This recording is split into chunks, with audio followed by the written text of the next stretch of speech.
Well, it is now 5 o'clock. Shall we stand for the Pledge of Allegiance?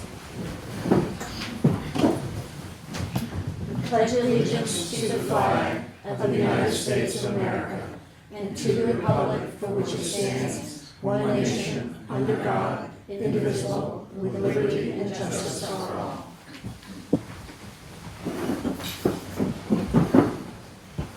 And a moment of silence, please.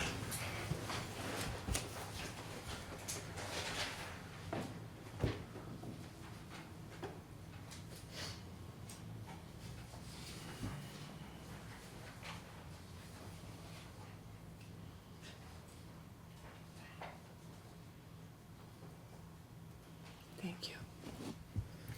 Okay, first thing on the agenda, we have a public hearing for the fire department to release the emergency funds for flood damage.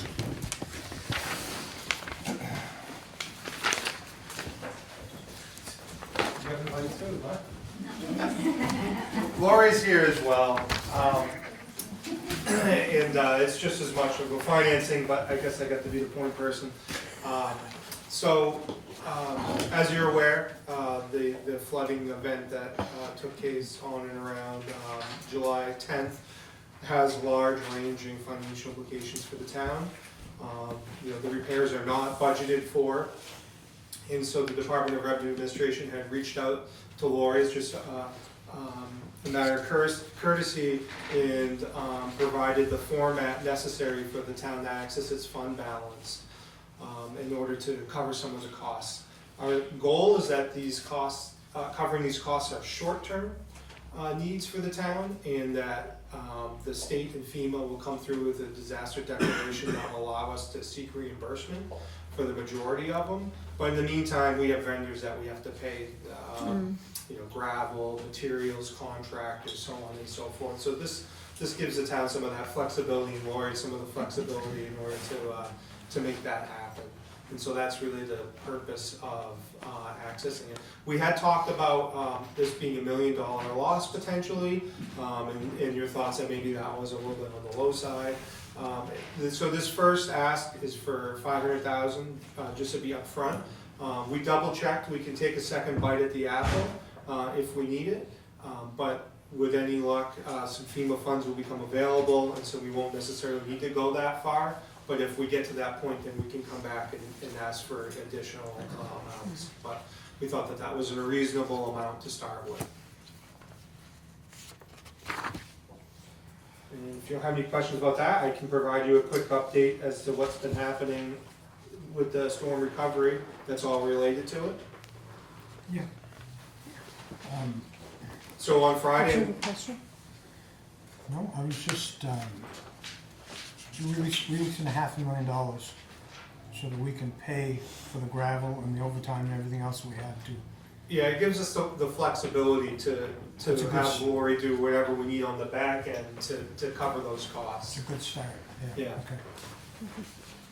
Go ahead. Good. So we just got confirmation this afternoon that we're meeting with Homeland Security and FEMA on Friday here at Town Hall at 8:30 as an introductory meeting to talk about the Public Disaster Assistance Program moving forward. Just to be clear, the state, as best I know, has not requested, the governor has not yet requested of the president disaster declaration. But I believe this is all part of that process for them in order to try to understand and do that damage assessment to make sure that they're meeting the threshold. So that'll happen this Friday. We had put out a press release about residents calling 211 to report their damage. I did get a few messages over the weekend from residents who called 211. 211 didn't know what they were talking about. So I followed up this morning. The state switches to a different 211 contractor over the weekend that wasn't briefed on these flood-related 211 calls. So they've made those corrections, and that shouldn't be an issue moving forward. So I've reached out to the people that I had on my call sheet that contacted me about 211. So if you're hearing from residents that you called 211 and they didn't do anything for you, I just encourage them to give them another call. They can always call me as well, and I'll try to do whatever I can to help them. Dells Dam, there's no immediate threat on that. I have applied for a wetlands emergency authorization to conduct work in the wetlands. And we're scheduling a meeting with the Conservation Committee chairperson to review the recommendations from the DES Dam Bureau. But the work includes stabilization to the embankment, erosion adjacent to the spillway, erosion along the downstream chain of walls, and erosion from the Dells Road and catch basin area. So those are the areas that we'll be focusing on. They are aware that we have a pending project there that is in, what I believe is in the final stages of engineering. So we're really just looking for temporary stabilization work to get us as a bridge to that updated dam. Update on roads, Broomstick is really rough but passable at one lane. Fox Ridge, Brickyard, Mount Misery, Dells Road, Skinny Ridge are all open. And DPW is on Skinny Ridge this week working on it, and they expect it to have the temporary repairs completed later this week.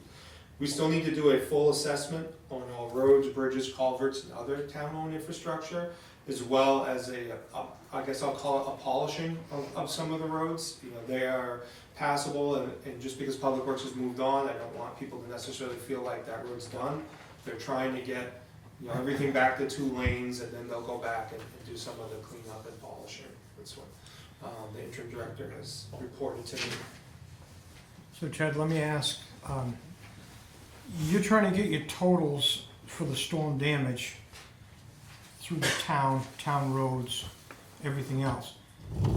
People's private properties, driveways, stuff like that, by calling 211, that all gets added to the list, so we can come up with a full. It does, but it would come out of a separate grouping of money that isn't secured. So much like we have to meet thresholds, the individual Okay. damage has to meet thresholds. And so I don't know a lot about that process. It's been tough to get in the past when I'm aware of when it's happened. But all of that information together, you know, helps them to calculate a total loss. So Right. it's important. Okay. I was talking to a resident today that, you know, that just got a quote $27,000 to fix her driveway. And it's a gravel driveway, but it's long. Yeah. So, you know, those costs add up, and we'll have a record of them, so hopefully if any type of funds or even like low interest loans come available, anything like that, you know, we'd be able to pass along. Do the private property totals aggregate with the public? No, it's only public property damages that we report that have to meet the threshold.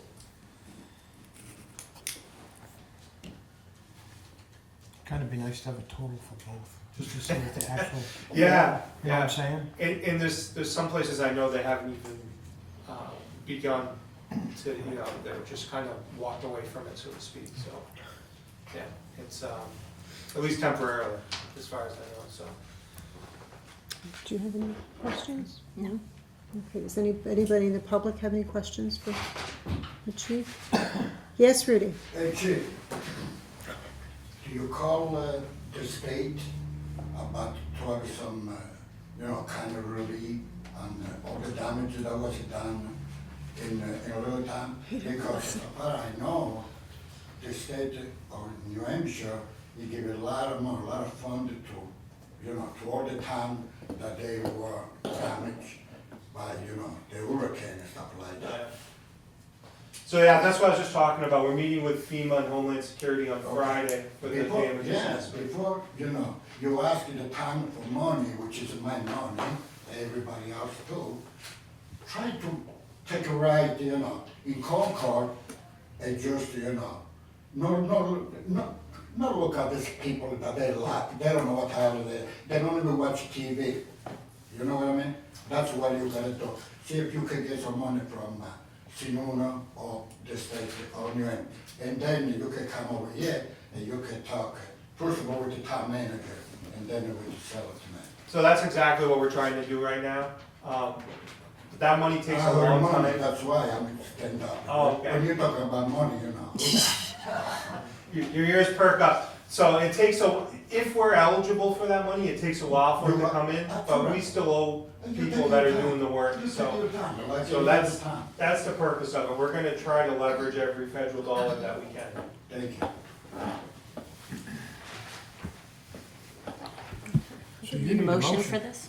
But I think it needs to be. It's a public hearing, we have 15 You minutes. need Oh, 15 so- minutes. for How many it to be minutes open, left, so- Dick? We got about 6. Okay. There's a letter to sign. Oh, you're right, I don't think they do. So we have a letter for you to sign if this passes the muster with the board to Okay. submit to Okay. DRA. So All we'll right, just so come we'll back leave to it. that open, we'll come back to it. I'll hold on to it for now. Do you have a This is not timer? approved. I didn't set a timer, did you say I yours? would, Jim SB said. 516. All right, thank you. Mine are setting. Oh, thank you. It's bothering you? Appreciate it. I didn't- It's like a All mother. right, so, we may interrupt, but the Mount Eustace Ski Hill, seeking permission to grant right-of-way to Spectrum. Hi, John from Renewal Ski. Hi, John. You wanna come on up and explain it to us? So, we're hoping to get internet access at the ski hill to improve communications and safety on the hill. We found there isn't the greatest service up there, so sometimes people have trouble, the kids all have trouble getting in touch with their parents and stuff. The other reason we wanted to do it is to allow us to have people fill out liability waivers online. Having them signed in person slows the process down, and oftentimes they turn out to be illegible. So having internet at the hill will allow us to improve safety and communications overall. We're hoping to just run the line from Mount Eustace Ski Hill to the warming hut on the existing utility lines that are running up the driveway. That are already there. So you already have lines, you're just gonna string another one. Yeah, we already have, electric utility poles going up to the warming hut at the bottom. Yeah. So it'll just be a few hundred feet. It's actually in an existing right-of-way is what it is for the power company. Yeah, so Yeah. it would just be also granted to Spectrum.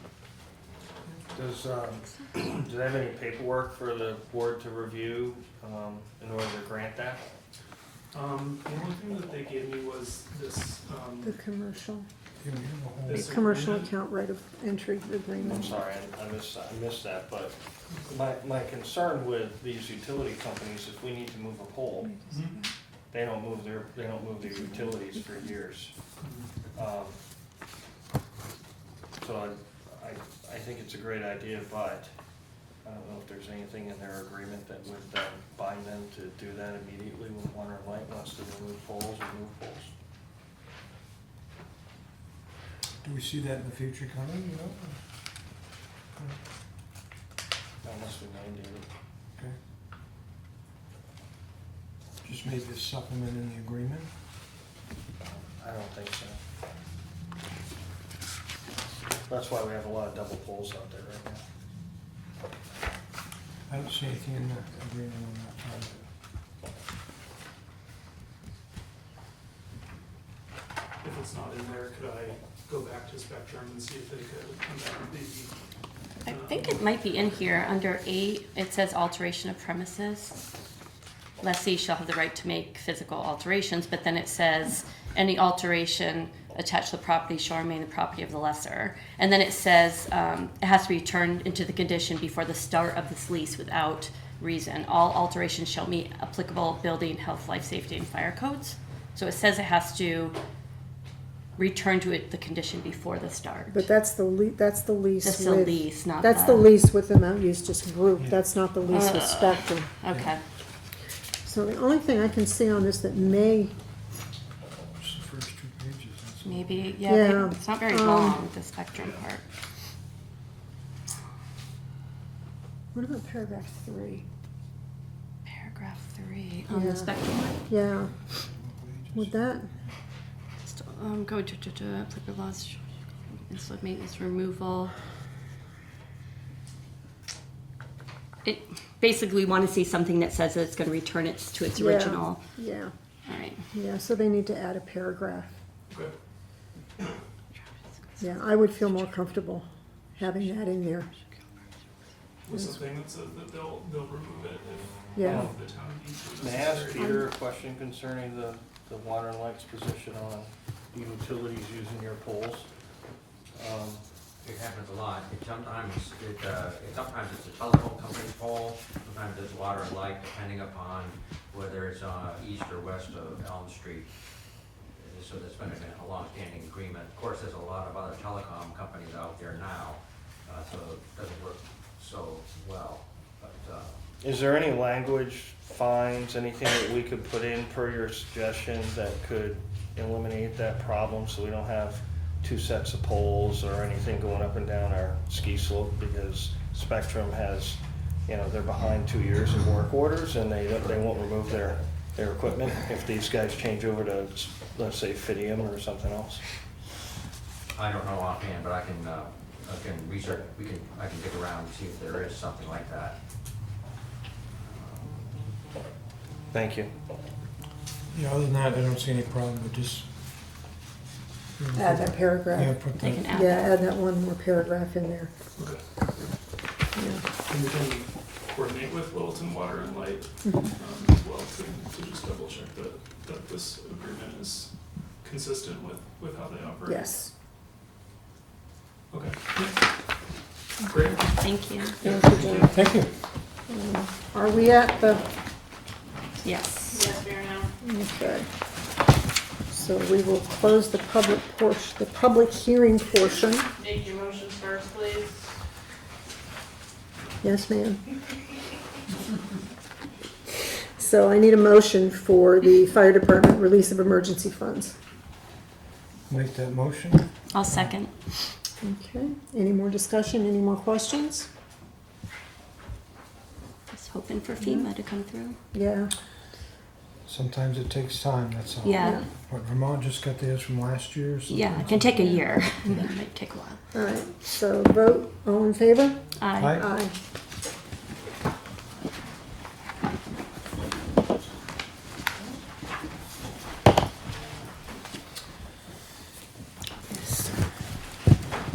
Sign it now.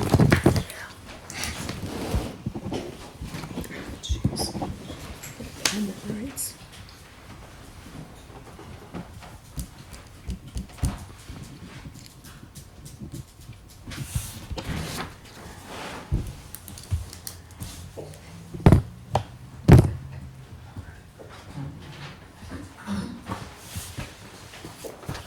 Okay. All right, let's go back to Lori. Back to Chad. Lori. Thank you. So. we can add a paragraph.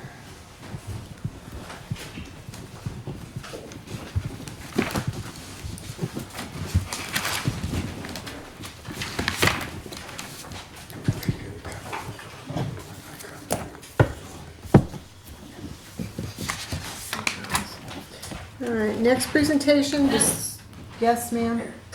Close. Motion closed. Second? I'll second it. Okay, all in favor? Aye. Thank you, Vicki. Thank you.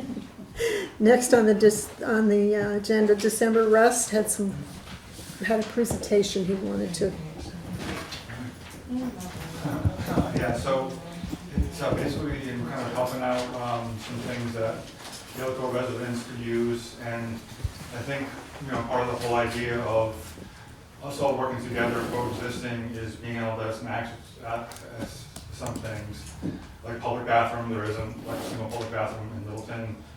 Some sort of dumpster, something like that, somewhere on town land that we can use. I mean, there are steps that we can, that aren't out there right now that would certainly, even for the ordinance, the carry in, the carry out, just all that stuff, it would help, right along the whole idea with public health and well-being. And I mean, because there's not really any department or bureau or commission or whatever like that handles that in Littleton, I think, there needs to be something within the town, that where there's like, they're the conduit for handling all the things that are going on, because there's some misinformation that happens and certain things are about to occur or have occurred. And there's really no one place in town that anyone can access and say, hey, call this, this office or whatever, and they have answers. So, and I think that would be really helpful, because then it kind of makes it official. and then people kind of feel better about kind of what's going on. So it's a never evolving thing. That's the thing about this, with all of us living outdoors, is this is like a never moving, piece. So there's no no direct answer all the time to how to handle things, but I think it would be, there's so many private people right now and organizations that are stepping up to help, but there needs to be some sort of mechanism within the town that doesn't exist right now, where there is a department or a number or an extension or something, and there's somebody that works within the town, however that's worked out. So that's kind of, it's not about, in the long run, actually being able to work with like the organizations that are getting the warming shelter set up for the winter and stuff, being able to work everyone together, that actually saves in some of that emergency welfare money for the hotels, because people don't have to go to the hotels. I mean, there are things that, can be done now, the town can support and be in place where it's not costing, like 130, 150, whatever, how much it costs a night for the hotel, when there's, there's a shelter already here that everyone's kind of working on. So I know I just want to kind of bring all that out there, that there needs to be, there's all these things that would be great to be able to have access to, that there's no access to now. And again, just having like a central conduit instead of within the town itself, where we can, the welfare office is not the place to call up and say, hey, what's happening with, the trespass down to Kim, and hey, what's happening with this, right now you're acting manager, but that's gonna change, so, not everyone's comfortable calling and talking to the police, so I think having some sort of, anyway, so that's what my presentation is, something within the town. I don't know, I don't have the answer, and it's not about spending a bunch of taxpayer money, it's just about creating something small where we have a place to go for answers, and we can help get people to resources, without, again, making it an emergency situation. If things are put in place ahead of time, it doesn't become an emergency, people are better off. So that was really a big thing that I want to talk about, was that. So How would he have on the agenda? I don't know if that's what can be done. So, there are departments established to address different issues. The issue concerning the wellhead, if there's action made that would require an enforcement piece from the community, from the town, because Water and Light doesn't do enforcement, it would be in coordination with the town manager. So right now, you have been given a heads up, and that's good, because we don't want to start enforcing something after the fact. But the proposal from Water and Light on establishing licensing or permitting for the wellheads, and once that is granted by the state, then that will become a restricted area. Yep. Okay? So, but typically the manager would answer those questions for you, unless it's law enforcement related, then it goes to the chief or the deputy chief of police. If it's public works, it would go to the public works department. If there's a concern as far as public restrooms, we do have public restrooms, we just don't have them open 24/7. And we're limited by personnel, how the accessibility time periods, but we do have them. So those things have been answered. So the But 24 hours would really be. I know that, like I but said, that costs money. We're not talking, it's not like there's a population up there of 100 people living in the street, so it's not the Right. case. So we're not talking about, or some sort of mecca, people do not move up Sure. here on purpose to be homeless out in the woods, I'll tell you that, that's not I understand. what people are doing, everyone's down south, so let's just get that out of the way. So I mean, those of us that are here for whatever reason. Sure. Well, maybe, maybe it's not permanent, so that's the thing, is it's, there are steps, so that's, and it would be more of a job too, if a bathroom has to be open late, longer, or, for cleaning, there's another, maybe a part-time job, you know what I mean? Right. That puts into the system, so I mean, there are benefits to doing some, making some of these steps, and then, I know we gave, heads up and everything, but it was about, having people to know where to go, like, hey, if I want to have a fire, where do I go? Not everyone knows to go.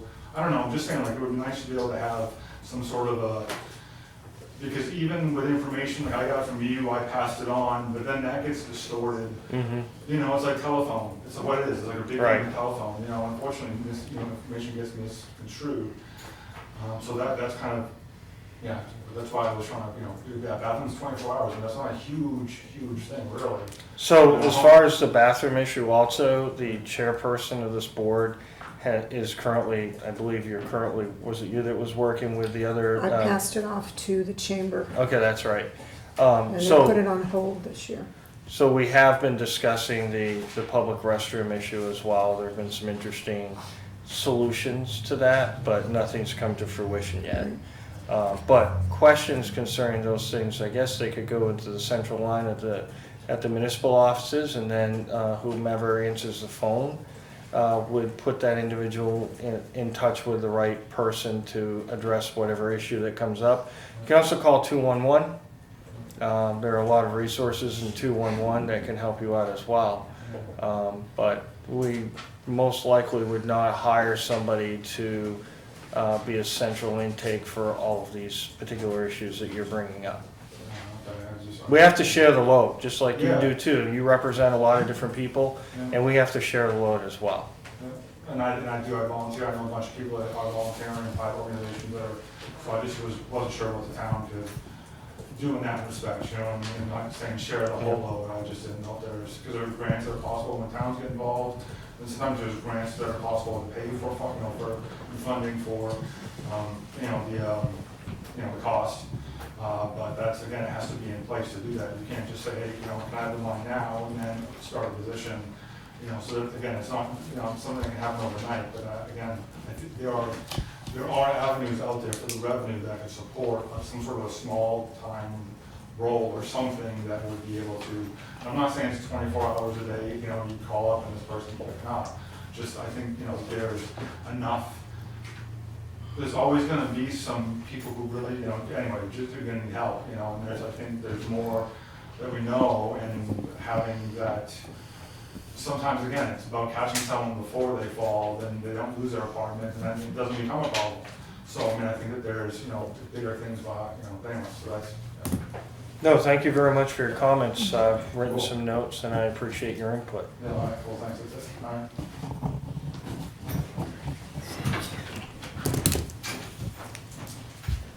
All right. Onward and upward, no appointments. Approval of the meeting minutes. Can we merge, there's 14. We have So, 14 meetings. There's been Can we a lot merge of them? meetings and a lot of minutes.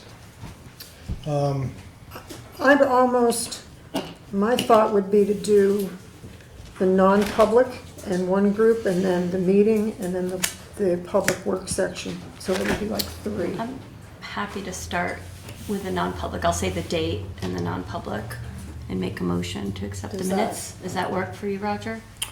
Yeah, I mean, it does, or, we could clump them together and just, Well, I'll do all I've the- read them all. All the non-public. Yeah, I'll do the non-public, Okay. so, all right, I make a motion to accept the non-public work sessions from June 19th, 2024, June 20th, 2024, June 21st, 2024, number 1 and number 2, June 12. June 24th, 1, 2, 3, 4, 1, 2, 3, and 4, June 26th, number 1 and 2, July 12th, number 1 and 2.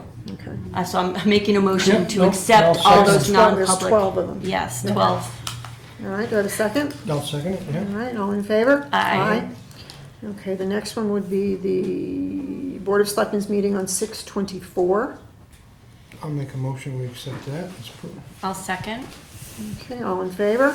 Aye. And then the last one, the Board of Selectmen's meeting from the 12th Work of session. July, Yep. the work session. Work session, yeah.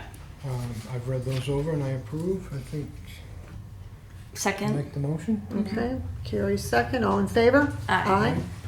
Yeah, much easier, much quicker. Yes, Many meetings. Yeah. Next on the agenda is the general fund. Thank you.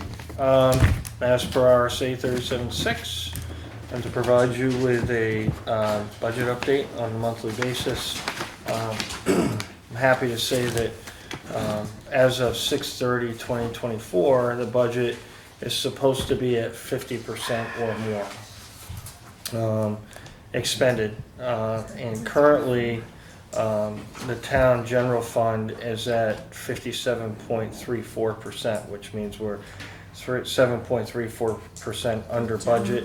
I indicated in my report to you that we're down to just two particular lines that are under the 50%. And I provided to you the reasons why. For example, human resources, we just had to pay 100% of the audit, and obviously workers' comp expenses, and then just you'll also notice that the notices and publications line, that portion of it was over expended due to an unusually high number of notices posted for employee vacancies. And then in advertising, you'll see that our municipal dues were paid at the beginning of the year, and obviously for the printing of the annual report. So it's not a big line, but it still falls under Right. 50%. Yeah, It's paid ahead. Yes, so we're in good shape. yeah, 7.34 below budget, that's nice to Yeah. see. Thank Thank you you. for that. Thank you for all the municipal departments that have worked towards that. Yeah, I got the easy part, I just have to Report it. present. Okay, any old business we need to discuss? Okay, next on the agenda, new business, the town clerk, the election machines. Chad is here with me as well. He's gonna do most of the talking. Is he aware of that?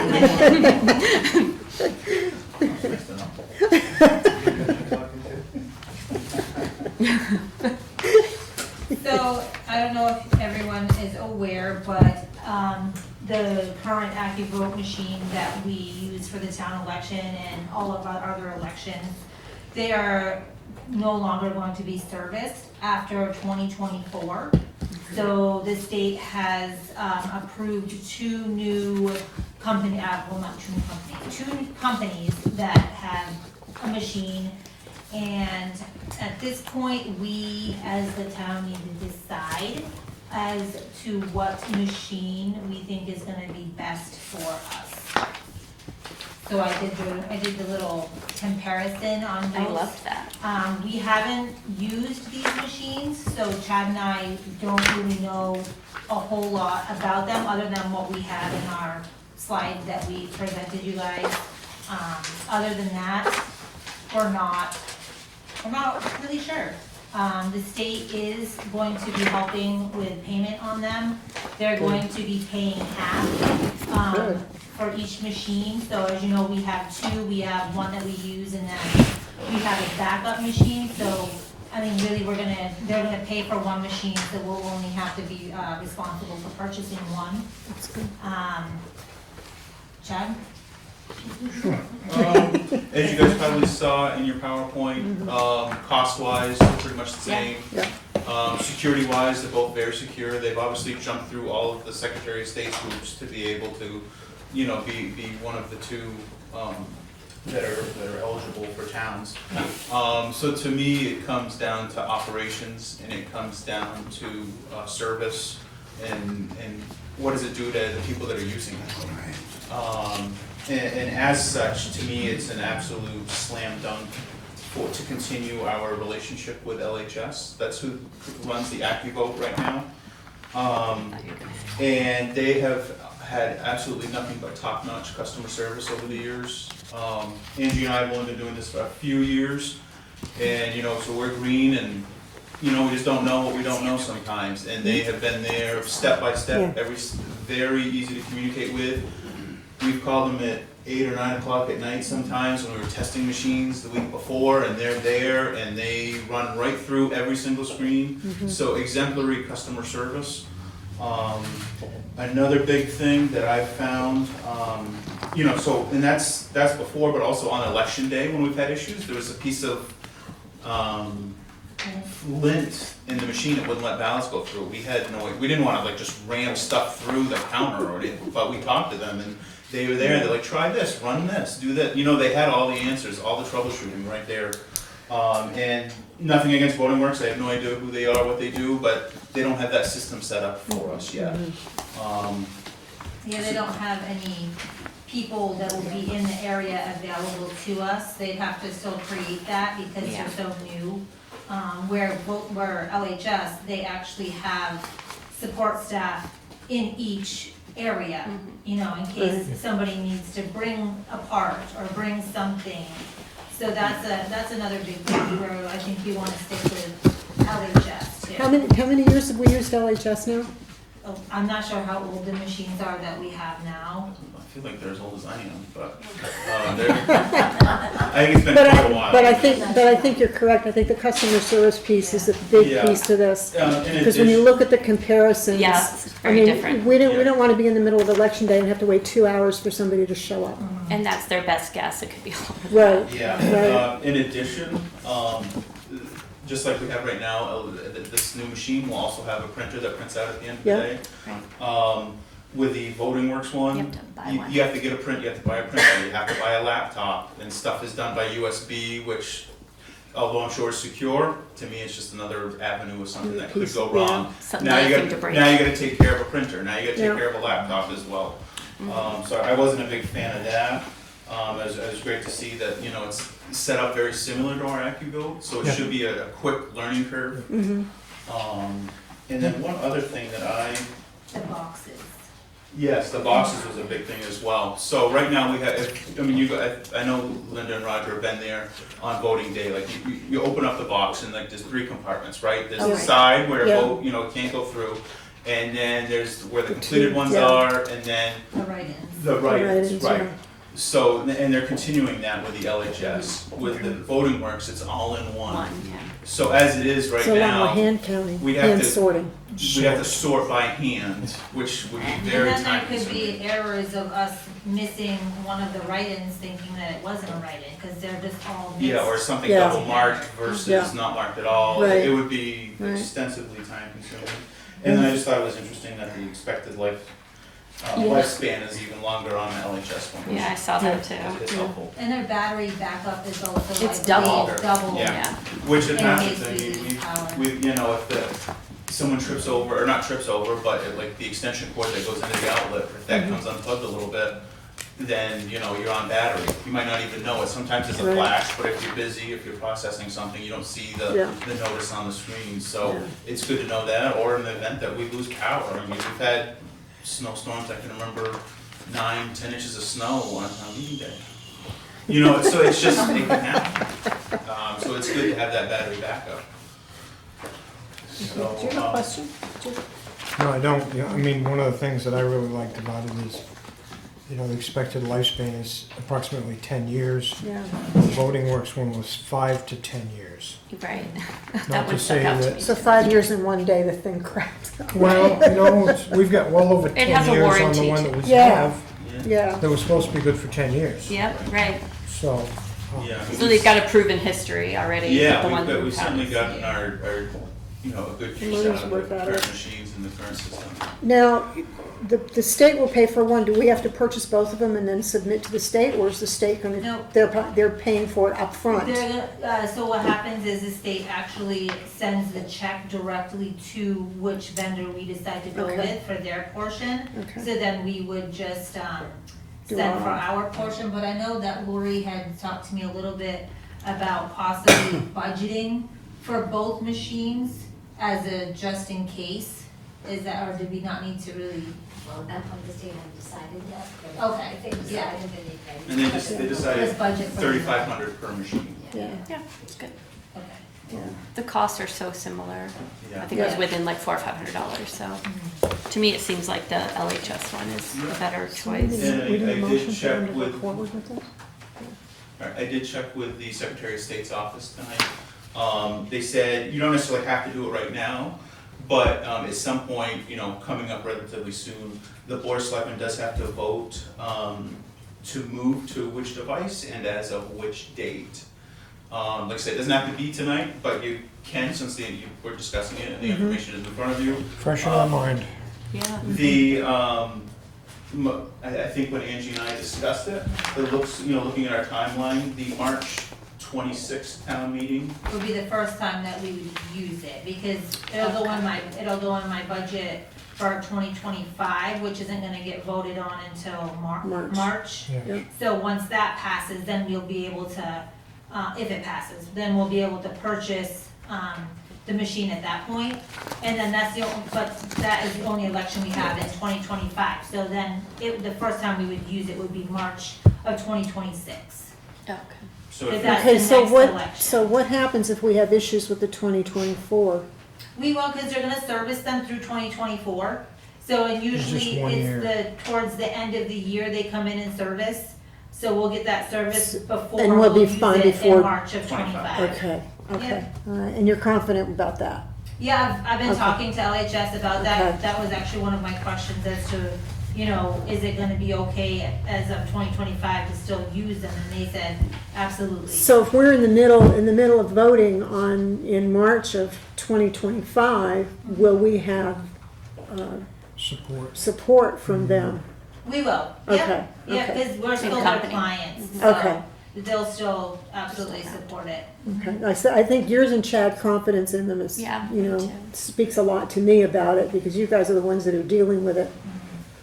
And they also are the ones that have our pull pads too, Yeah, so our new pull pads in town.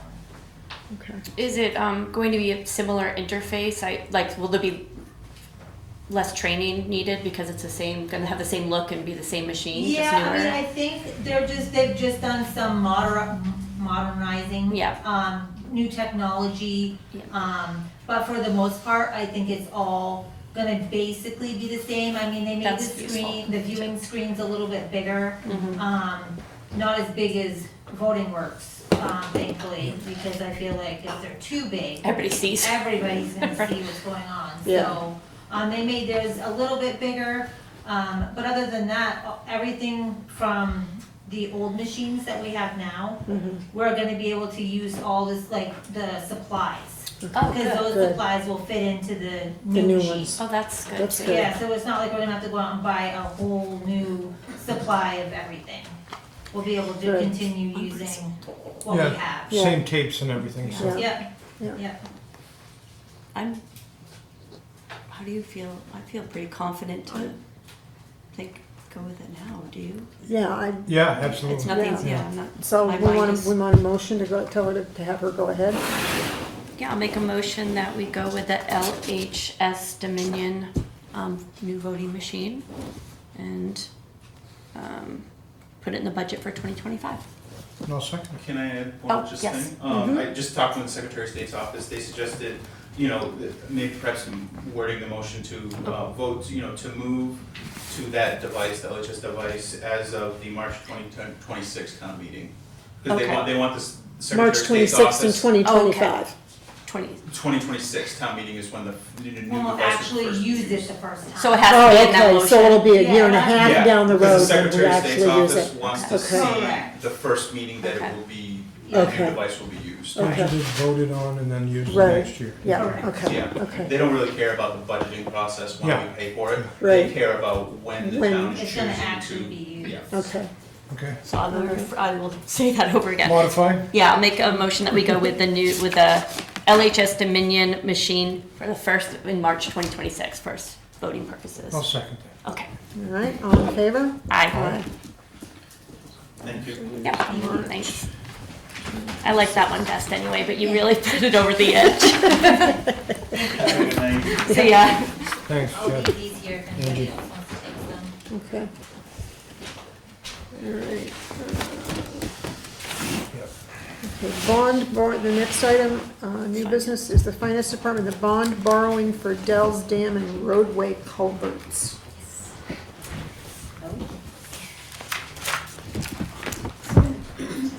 2023, the town voted to approve and authorize a borrowing of $610,000 for The culverts. the culverts and $602,200 for the Dells Dam improvements. Right. We've been doing engineering work, so we've paid a little over about $125,000. The projects are underway, so I figured it's time that we move forward and go ahead to the borrowing process. We're not dipping into our fund balance too much, because that's what happens if we don't have the borrowing. You're basically using your own money to pay for these bills, so. Bank of New Hampshire would be providing the borrowings. You're doing 7 payments, and it's 5.5%. It's a fixed rate for each month. The payments will start in January 2025. They're each about $103,000 for one and $104,000 for the other. And it will go through 2031. And the governing body, of course, needs to approve any bond borrowings under RSA 33(8). So that's why it's brought before you to vote to approve the borrowings, and then paperwork to sign, so it closes on Thursday. Have you checked around for rates to see if there's anything better? So the town's current lease with the bank Yeah, that's what I was afraid of. has actually a section that they base our rent on us doing our banking with them. So there's a section that says the base rent due following change in banking relationship is under that section. And it says that if the tenant obtains financing from any financial institution other than the landlord, that our base rent could be changed. Yeah, so in order to stay We're within over the a barrel. That's why we're looking to move the town offices. That's a little bit. Yeah, it would increase by $2 a square foot, which is about $720 a month, about $8,600 a year. Our rent would increase if we did go to somebody else, Right. so, thinking it's best to just stick with Bank of New Hampshire, and, you know, if our living arrangement changes at any time in the future, we could always rewrite the loan and get a Yep. better, Yep. a better rate. But So they'll raise that rent by $8,000 a year if we don't use their bank. 8,628 is what it Let's comes do the out to. math and see if we can get a better rate somewhere. That 5.5 isn't, Because you're not gonna, well, you're not the gonna, rates are pretty high right now, so. yeah, but if you can get Even a like rate I mean, that's, I hate to be a no, but I understand, But yeah, I you have a understand what point. you're You have a good saying, yeah. point. But we don't have $8,000 additional in our operating budget to cover the cost of the increase. I know. No, but if we Unfortunately, can Will save we get 20,000 on the rate, I still don't have that Yeah. money in the operating budget. I it's don't not, believe. it's I'm not not, sure you'd save that much on the rate, but, so I got an email from the New Hampshire Municipal Bond Bank today, which, Yeah. and they were doing, I think, 3.5%. Oh, So, 3.5? that would yeah, change. They just did a big sale, which, you know, we wouldn't be able to get in on that now. right, Um, but we could down the road if we change our living arrangement. So I was looking Well, here or at, just, you know, the thing is to increase, as soon as you do this, if you went to somebody else, then our rate increases for our rent immediately. Right, And we don't have money budgeted in 2024 for an increase. right. But there's only a few months left, so it's up to you if you want to do that. so somewhere I was reading it here, give me the figure on how much interest is paid in the 7 years. So, 100 Yeah, 78 months, 5.5, yeah, it's 78. 119,000 So, on one and 121,000 on another. Yeah, Of interest. 119 on the 602 and 120, you said 121? 121. 21 on the other one, dropping On the 2 full 610. percentage. interest.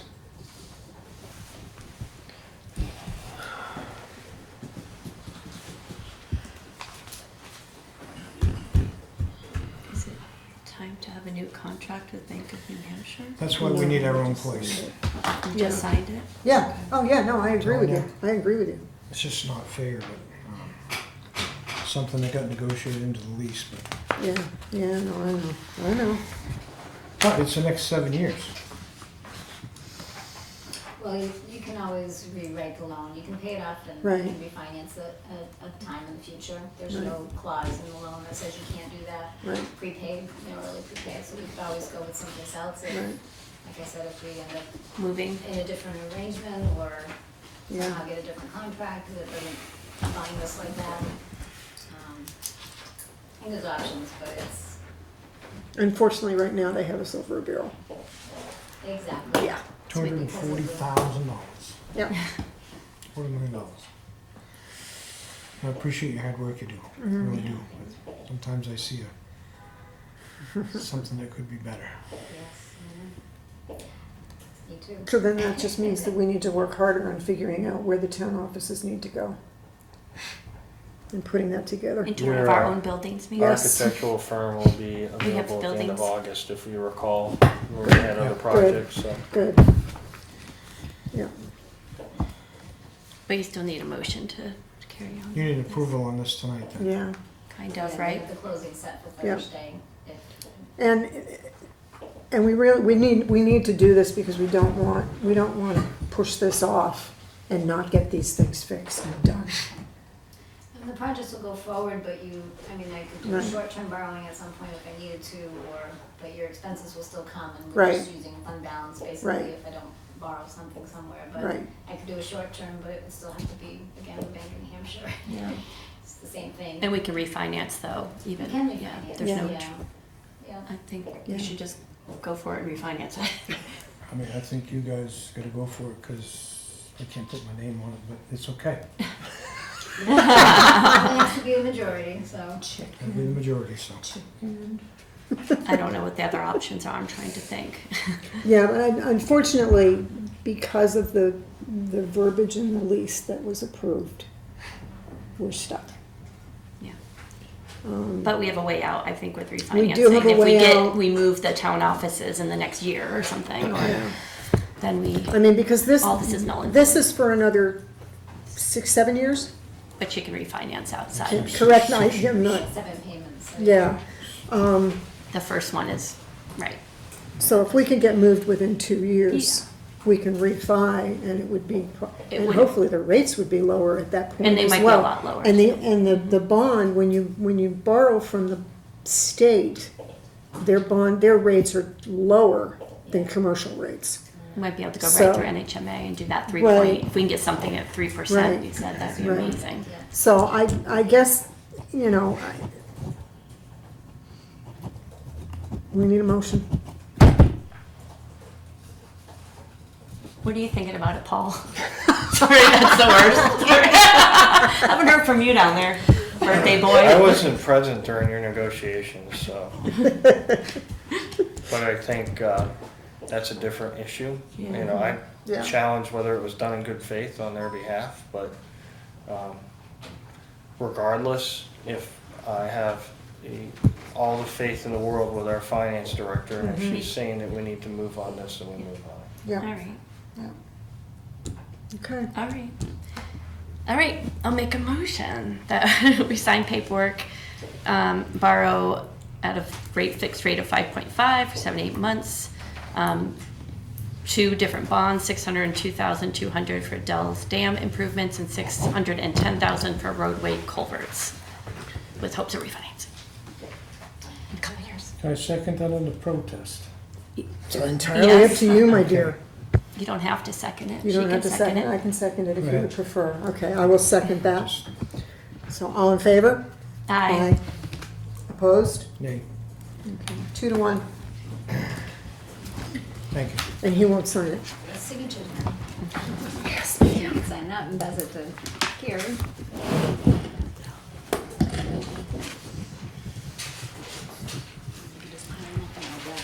So unfortunately, we're separate copies of things. Should I just go on the second? I'll go on the second. Yeah, because Roger's not gonna sign it. Maybe did I get on my other ones? It was that. Two originals of each of these, so. I understand that that's good faith. No, we've never could. Police never could have written lawyers. It's not fair. I mean, we're at the point where we'd be thrown out of where we were and the place to go, We or were stuck between them, and that place on this. That was negotiated in good faith. It's not appropriate. Because But it can be redeemed, that's why I'm going Yes. for it. Yeah. We can change, we're gonna do, we have the town buildings we can move into, town I houses know we and could town go buildings. somewhere else and get under This gets us 3%. moving forward and. Stars. Oh, there's a lot of them. It's like signing a mortgage for my house. 3 originals. At the same cost too. Thanks, Lori. I just couldn't find these will be the last three. Oh, this one. Treasurer has even more to sign, so she'll do it in the morning. We have payroll this week? No. No, it was last week. Next year? I think so. Yes, to finish. Check this again. Yes, to finish.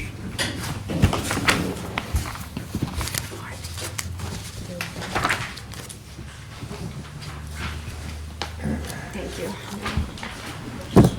All right, there you go. Appreciate it. There we Yeah. go. All right. Next thing on the agenda, the fire department renewal of the fire EMS contract with Franconia. It's me again. This is year 2 of an agreement we've previously entered into with Franconia to provide EMS services for their community. The total amount is $672,000. Almost $673,000 is the value of the contract. We do have a revenue sharing agreement with Franconia, so we return a percentage of revenues generated from our work in Franconia to them, and then keep a percentage as the administrative overhead fee as well. Is that 85%? Correct. Yep. So. Is that number different from last year? So the total expense piece is up from last year. It reflects all of the normal increases that are expected to be provided, and also transition some funds to that. We are now have a mechanism for capital equipment in this contract in year 2. Year 1 did not have that mechanism because it was startup and whatnot. So, and so what this contract provides for is $40,000 a year for basically ambulance replacement, which was an amount factored for a 10-year ambulance that their community would have. So that's kind of how that number was arrived at. Okay. So this contract does pay for some of our firefighting staff. The 4th firefighter we added every shift is funded out of this account. Total of 4 firefighters? Correct. Yep.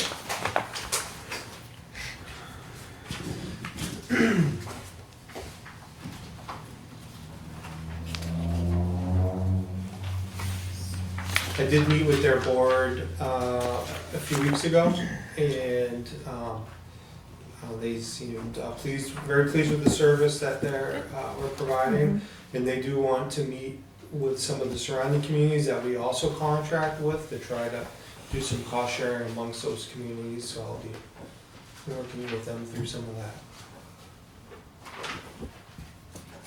Okay, on the cover sheet, it says to hold a public hearing to request the New Hampshire Department of Revenue to access the town's I funds. somehow sent the same cover sheet with 2 different titles, so I think that might be what that is. I thought that was a little bit, I'm like, yeah, okay.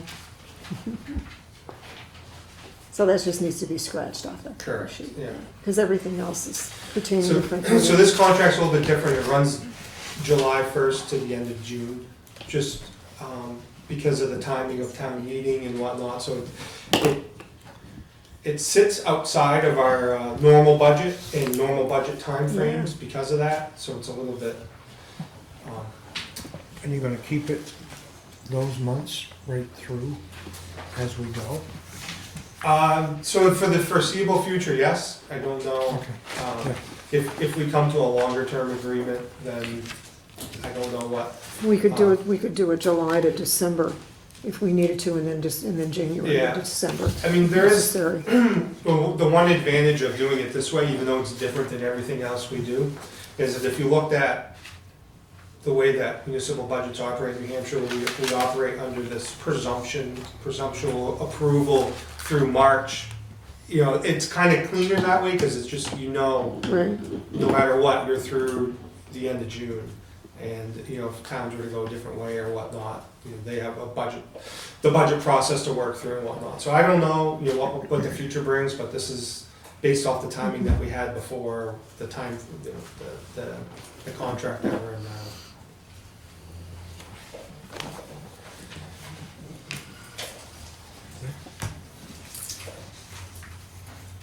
So the only change to the contract previously is the dates and the amount.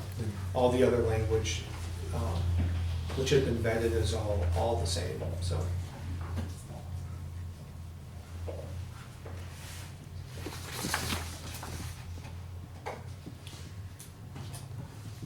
Once we sign the contract, then you're gonna have a public hearing. Then we'd have a To public hearing accept to the accept the funds. funds if you Right. guys sign the contract. So that would be at your next meeting, if you were to sign this agreement.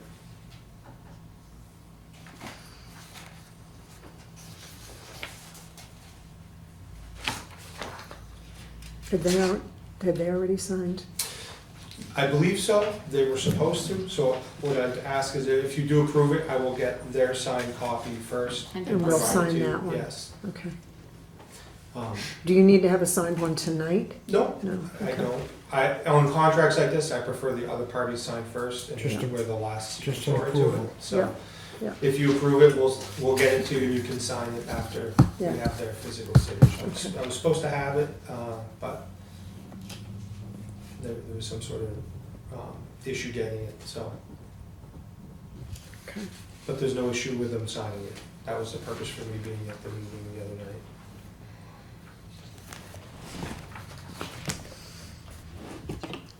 So you're looking for a motion? I don't think so. That's it? Mm.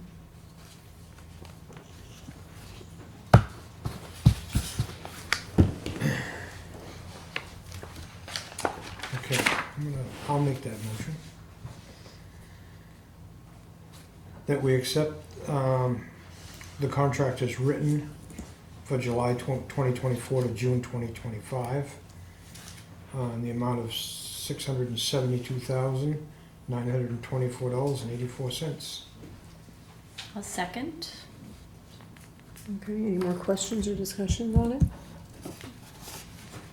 No, No? it's just, Okay, all in favor? Aye. Thank you. when you think it seems to be working with right now. I think it's a fair deal. Yep. Good. Thank you, Chad. Mr. Steve, How are you guys today? you are up. Look at this area here. You're That fine works. right there. That way everybody You don't can, have to everybody stand. can see you now. Just want to give a review of the current situation with our transfer station, specifically the landfills. As some of you may know, we currently go to NCES, which is in Bethlehem landfill. We've been going there forever. They're scheduled to close January 2027. Mhm. There's been a lot of concern, and rightfully so. There's the Granite State landfill they're trying to put into Dalton. So the problem that we're looking at now is that gonna go in, is it not gonna go in? Only New Hampshire DES is gonna make those decisions. They're either gonna ask the permitting or they're not. So what the town of Littleton needs to do is decide what we're gonna do next. So I've run some numbers, I've given to the board. The best option, if we decide, not really if, it's almost when at this point, to go to Carberry up in Success, New Hampshire, is I've run the numbers. They're really not that much difference. And the trash we generated in 2023, the extra cost would have been a total of about $17,000. Okay. And that's tipping fees and transportation. So it is an increase, but it's not crazy. And what we would be doing, our trash would go up there, we would need to purchase or lease 2 containers because the hauler is going to, Bethlehem's so close, they pick up a can, they dump it, they come right back. If it goes all the way to Carberry, we're looking at actually Barry Amando's company to do the hauling. and he would do a haul and swap, so he would come from north, bring an empty container, swap them out, and bring the other one to the landfill. That saves him from making 2 trips for 1 can, basically. There are other options, Yeah, there's, yeah, like, it's whatever fits your appetite along the way. yeah, that's the cheapest option right there. Correct. Yeah, is to get those 2 cans. They're about, we can either lease them from Barry's company for between $160 and $210, depending on what kind of can it is, or we can purchase them, and they're around $4,500, give or take, whether you get a new one or a reconditioned one. All right, can you explain to me, when stuff gets hauled, is it just the garbage and trash, or does that include all the recyclables? That just includes the household trash and Okay, includes all the construction debris. okay, The recyclables, we make money off of, we bale them, we store them until we get a truckload, and then we sell them. okay, So it'd just be the C&D right. and the household trash. So everybody needs to really start recycling. Bring down That's the why we do notch. the paper bags, try to promote that, Yeah, because the more you recycle, the less you pay for the bags. yeah, yeah. So Steve, when we ship something to Bethlehem, do we pay per container or per ton? Where is it weighed?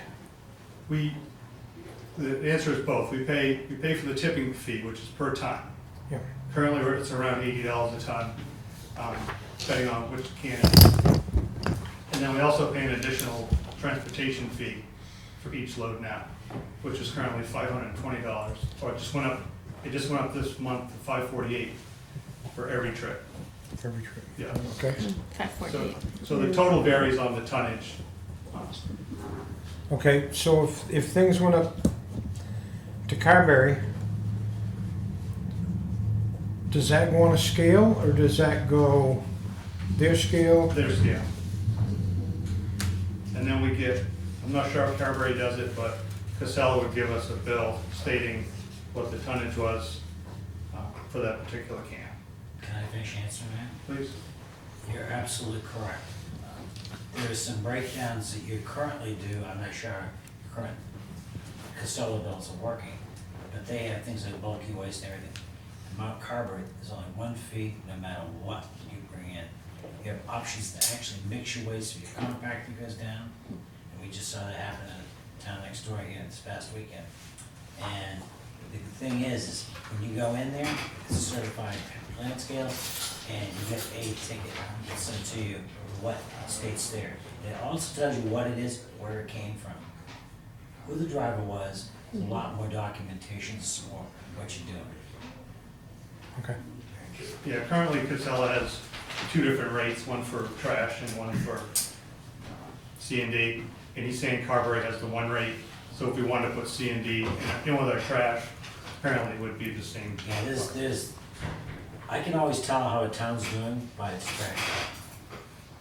If you see the trash flow going up, chances are the town's doing pretty good. I watched Pittsburgh go up 7 to 12% a year for 5 years in a row. And it's in town to flat. But the thing is along the way, if your machine, you get a load slot, and it happens during the holidays, and your machine goes down or you run out of space, even though our company runs 365 days here actively around the clock, we literally haul Christmas Day. You may be in a situation where you gotta wait 2 hours for me to get there. You can take your trash over and throw it in the demolition container. You currently can't do that. But Mount Carmel, you can. It's a whole different beast out there. So, that being said, I'll get to some of these questions I had before, but we do have some time. I'm not sure it's wise to use it. Before, I was really hoping to stay with Casella until we found out what was going on in Dalton, but that keeps dragging on. And what I'm concerned with is that at some point, all these other towns are gonna jump ship, go to Carberry, and then maybe there won't be room for us. And that would be the worst case scenario. Let me build on that. I've been there the longest of any hauler. I've been there 35 years. They have a cap. They're a municipality. They're not a commercial entity. Sometimes they go 10 years and don't even raise the rates. And usually when they do, it's very incremental. It's nothing onerous. But the thing is, they run with a cap, how much tonnage they can take.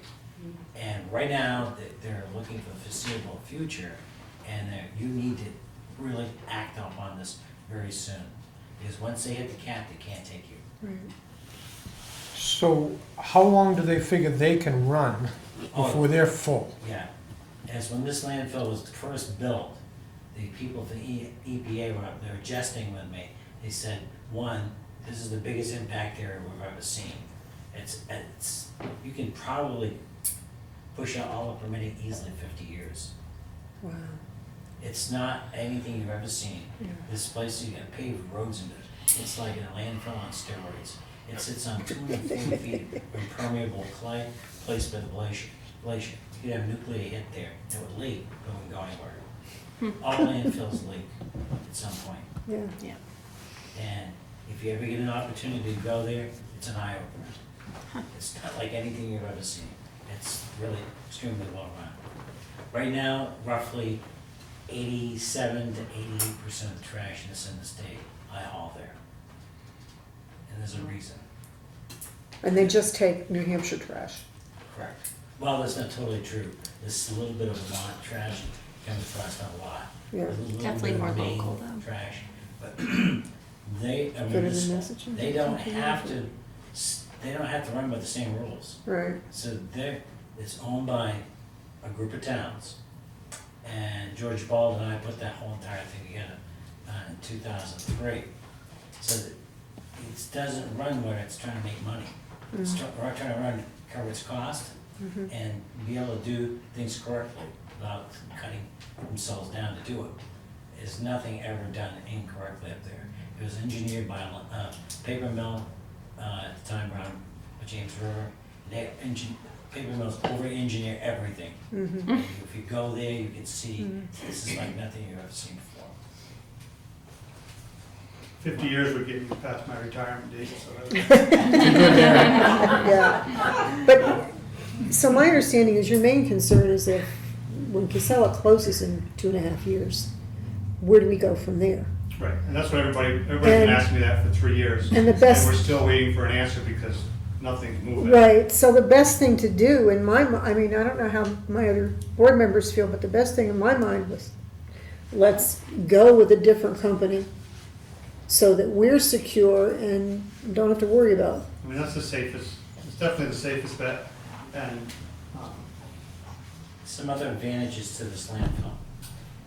Steve has done a great job. He's got it really concise. But there's other opportunities here. You have to provide things like asbestos disposal. That landfill is one of only 3 that can do it. Their landfill disposal rate for asbestos is unbelievably cheap. 2, you have sludge. What you're doing with these sludge right now, I don't know. You know, I've been down here 5 times over the last 15 years as an advisor, and I still don't know an awful lot of each station. It seems to give me more than anybody else collectively. So you've got opportunities to do things over there you don't really have. I don't deal with our sludge, but we are currently contracted through Casella, and I know it sometimes goes, they have 2 options, sometimes it goes to Coventry, sometimes it goes to Bethlehem.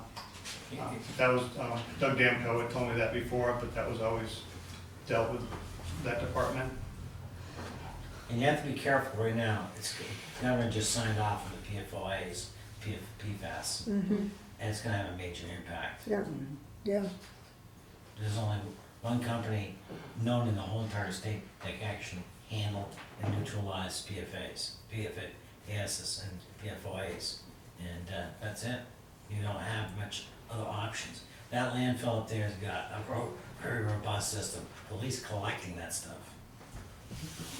We do have a contract through Pemmy Baker Solid Waste District with Casella through May 2026, I believe. But we really, according to the contract, because it's an extension, we only need to give a 30-day notice Okay. to get out of that contract. So we're not. So bound by does that. do these rates include the sludge? Or is that that's a separate I contract? don't deal with that sludge at all, so I have no idea. You're the current town manager? Yes, Yes. Yeah, somewhere over on that side of the equation, you could find that answer, you may not have it, you could find that answer, because I remember every time I've had to do this, Right. I'm talking to people like Steve, the other side, I've always had to entertain the sludge. Right, I can get you an answer. okay, thank you, Paul. But they have a very, very, large capacity for sludge up there. You just have to submit your analyticals and what the tonnage is. Right. And do you want me to answer a couple of questions that I've gotten given to me from Yeah, taxpayers? please. One of them was, have we considered buying a roll-off truck to do our own hauling? I talked to Jim Gleason about that previously, and his opinion was that he didn't think Littleton should be in the hauling business. A new piece of equipment is $300,000. You'd need at least 2 drivers with CDLs available. It just adds a whole. And the maintenance. And the backup. And the training too. What about, It adds what a about lot. joining with other communities? The problem with dealing with other towns, like the truck breaks and it's like, Who's- we're gonna pay for that? We're gonna pay for Yeah. that? It just gets Yeah. ugly. Yeah. I think it would. There's only 2 towns, 2 groups of towns that have ever tried that, and it wasn't very successful. 3 containers a week is what you're talking right now. It's 2 to 3, depending on the time of year. Yeah.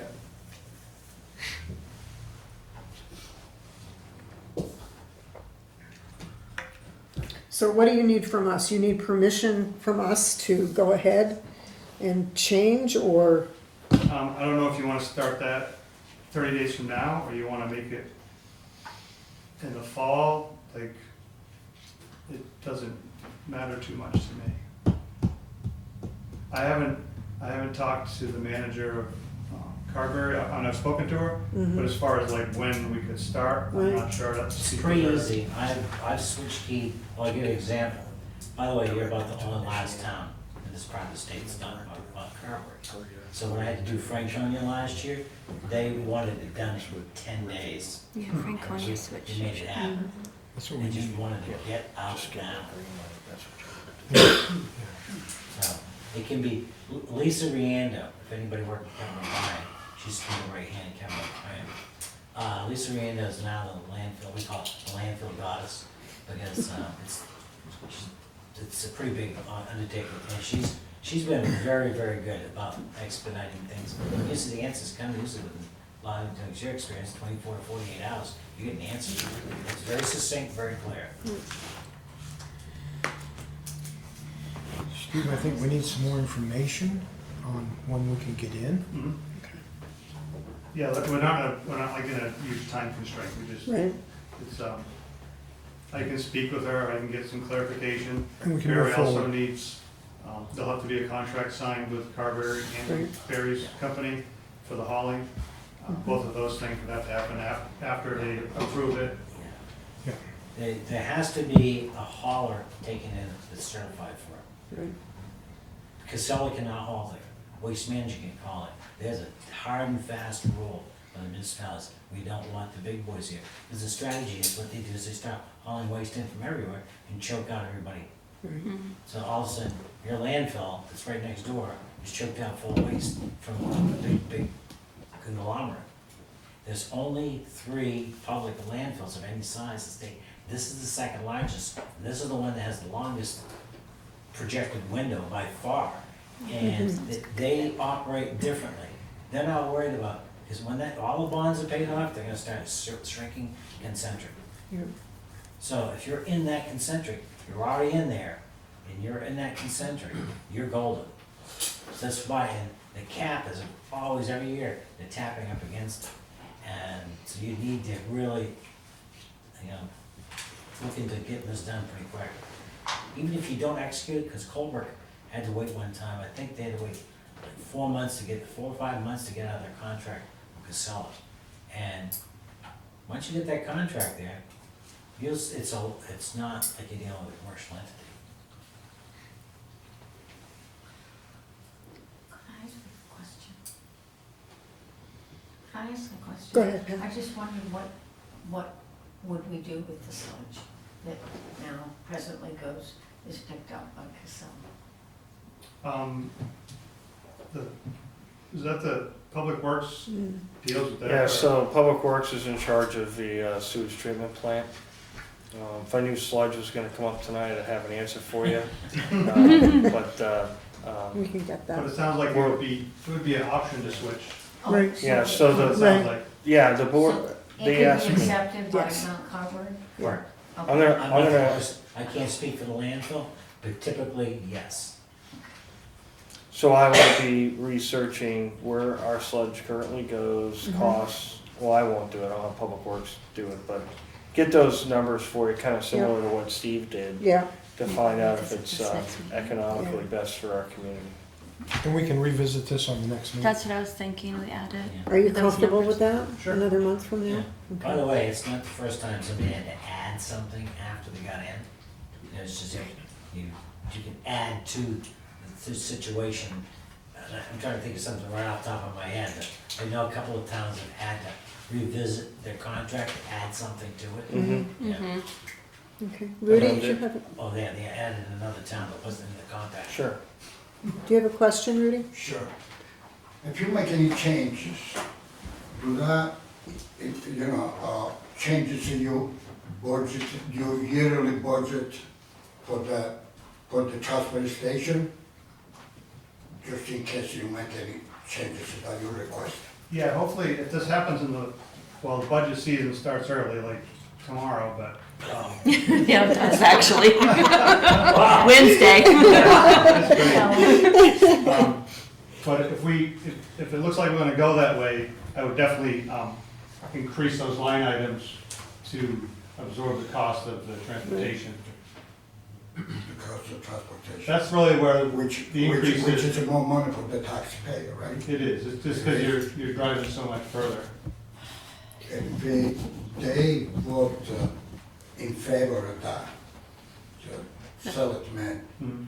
But this is gonna be one article, so that people or is it just I think it'll just go into the operating budget. No, for go the two bosses, It'll go into the operating budget.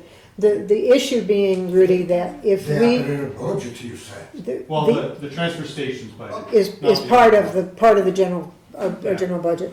The issue being that if Casella closes and Casella does not get the new landfill, we're out of luck. We have no place to go. So now, we're still like 2.5 years ahead of, now is the time to make this switch, even though it's gonna cost us a little bit more. Make this switch so that we're covered down the road and we don't end up in 2027 with no place to haul our trash. Or have to go a state away or 2 Yeah. states away. But you still got the proposal from Casella to take over the transfer station in Littleton, right? Is that- Wait a minute, what do you, I say you still got the proposal from Casella to take over the transfer station, to take the trash?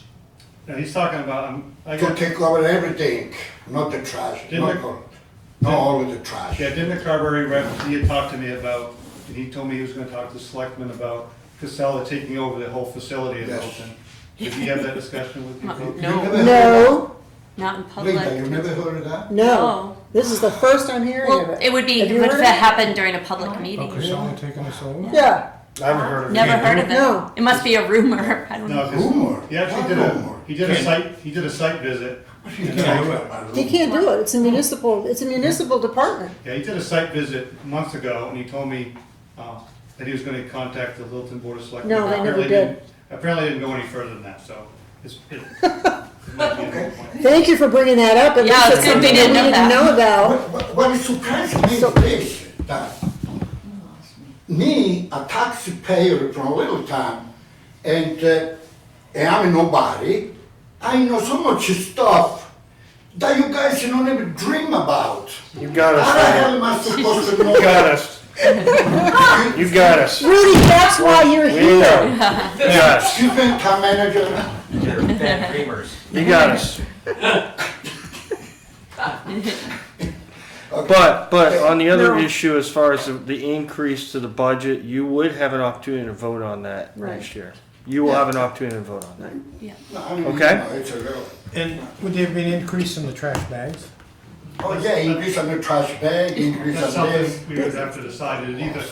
That cost can either be absorbed in our warrant article where we ask for the money we don't earn, that we still need to run the facility. Right. Or we could decide to raise the town bags, that would be up to you guys as well. Or other fees. Other fees. Or fees. Other Yeah. fees. It could The be fee C and D structure. fees, it could be bag fees. We don't want to raise the bag fees too much because then people will It'll be start beside the littering. road. Right, right. Yeah, Well, yeah. Do you have a paper bag system now? Yes. Did you initially see when you went to paper bag, the trash tonnage went down? What? That was probably 10 years before my time, so I'm not sure. What I commonly find, and you will be surprised how much trash you're hosting coming from someplace else, especially the vacationers. So the paper bag system I found just about every town. In fact, one of the most dramatic one was Whitefield 20 years ago. When I went to paper bag, their tonnage dropped almost 30%. Wow. Gotta get That's how people to much recycle waste. and Yeah, So you people can are stand- recycling more. You can stand on this, and it kind of, what happens is, it starts washing out these increases. Is boy, their budget overall dropped Yeah, a tremendous amount. But, you know, okay. Well, you're gonna come back with more information for us. Do you know what the date is on that, the next meeting? It would be the August 26th, right? August 26th. 26th. It's the last Monday of the month. Okay, I'm having my gallbladder out the 15th, so. So, You should be up and So going. you'll It's be the there. 26th of August. Rory, did you know that? No, you didn't. See? You'll be fine. How You'll could be you not fine. know You got a that? week- You got more than 10 days. You can only dream of all the things we know here. Yeah. But thanks for. I take care. So, yeah, so I'll contact Barry, I'll contact Lisa at Carberry and get some facts. Thank you. Yes, thank you. Yeah, thanks, Steve. Thank you so much. And the only other thing I have, one of the questions was about Bethlehem. Oh, yeah. They asked if Bethlehem, so Bethlehem town voters have free service now, they have free recycling, free just about everything. And the voters decided that they didn't want that anymore, and they voted down the landfill. Now I've been asked, is Bethlehem gonna be able to use the Littleton transfer station once their transfer station closes at Casella? It's my opinion that the facility is almost at capacity. We would have to hire more people, and I just don't think it would be a good idea to entertain that. I don't know if it'll come down the road or not, but it would be a disservice to the Littleton residents, because all of a sudden their facility is gonna be 30% busier, 40% busier. Right. I don't know if it's gonna happen, but that was one of the questions that I was asked. So they had their own place started up just past Wing Road. They On the other have a side. piece of land right now, yeah. I mean, back before, they were using it for some Yeah, they had a little temporary. They had a little time frame where they didn't have the Casella Yes. transfer station. But that was just my opinion on that, and I think that's all I have, unless anybody has anything else. Don't forget that Casella's got 150 employees just in Bethlehem. Don't forget about that. I feel bad really, Casella's done nothing but Okay, provide okay, coming through. fantastic service for 20+ years. It's just the fact that this landfill's closing, and Yeah. we don't know what's going on with the other one. Right. But they've done a fantastic job for Littleton for years. And what I said to you earlier once in an email is, if we switch to Carberry, it doesn't mean we can't go back. It's not like we're locked in for life. So we Right. can be open-minded and pragmatic Yeah. and see the different, Right. But GSL, I agree, is if it goes through it all, it's going to be quite a bit of time. I think right now they're predicting, if it happens at all, it's 2028, Yeah, we 29, just don't know. if it even happens. So we have to do something meanwhile. Right. My concern was to drive our trash Yeah, by the landfill to go to Berlin, yeah, 3 times a week. yeah. But we don't, it's just too many unknowns right now. Yeah. Typically, how long are the agreements? If you enter into the, I think the Carberry, when I talked to somebody that works for the NRA, and I think right now they're only doing 1-year contracts, that's what he understood. It's, yeah, you have to get those Yeah. Typically, I actually done a 5-year window. But you like the 5, right? Yeah. So we Okay. try to match So the the. Holiday. Oh, we have options, we're not locked in for Right. 20 We're years. not locked in Right. for Yeah. 20, okay. Right. I like that. But I will tell you, Mount Carver hasn't looked at their rates probably 5 or 6 years. Yeah. So they're Okay. due, Pardon? they're due. No, it's, I've seen them, I went one time in 11 years. Yeah. And That- you're not they're gonna the see only- all, you also, when you see their bill, you're not gonna see all these things like clean air tax and this finance charge. And all of a sudden, there's all these buried items that you don't see in the tipping fee. Right. There's one number. That's it. Okay. Do you have a question?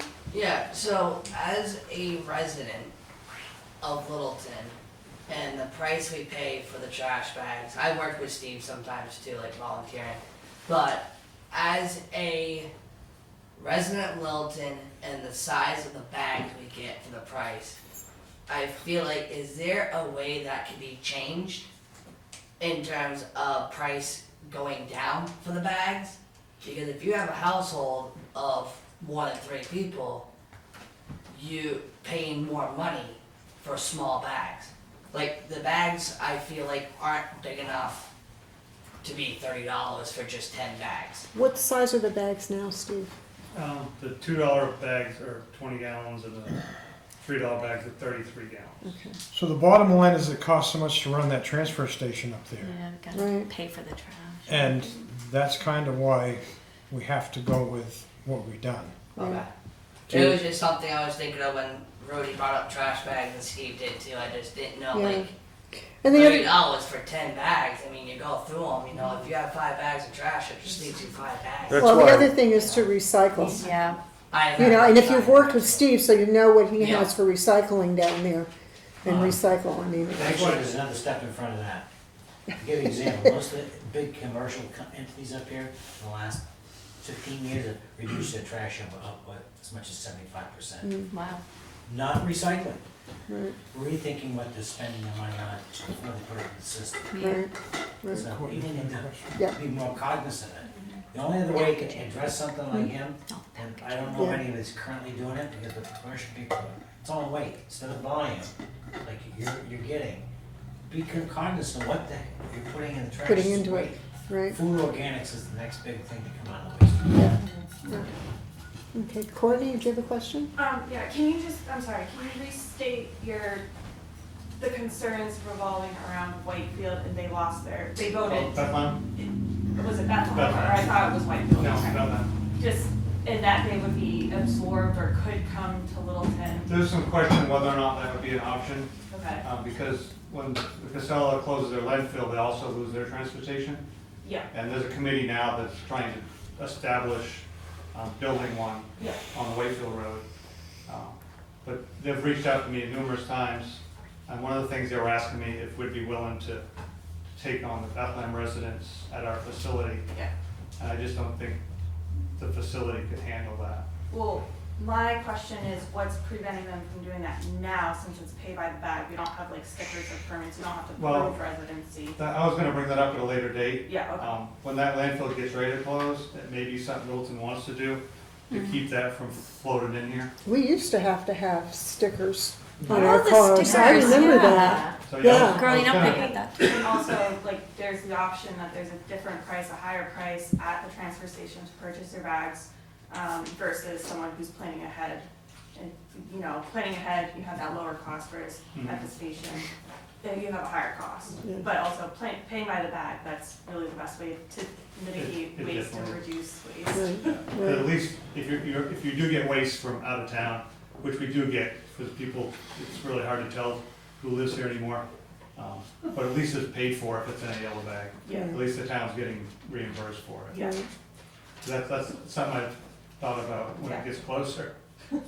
Most of the towns too have, I know my town, we have to get a sticker as a resident. Yeah, also something We always used to, when we had the old landfill, because I can remember. We had to pay, my Yeah. company has to pay for a sticker at every facility we go into Yeah. that we use. Yeah. Because at the same time, That's maybe something we'll look at.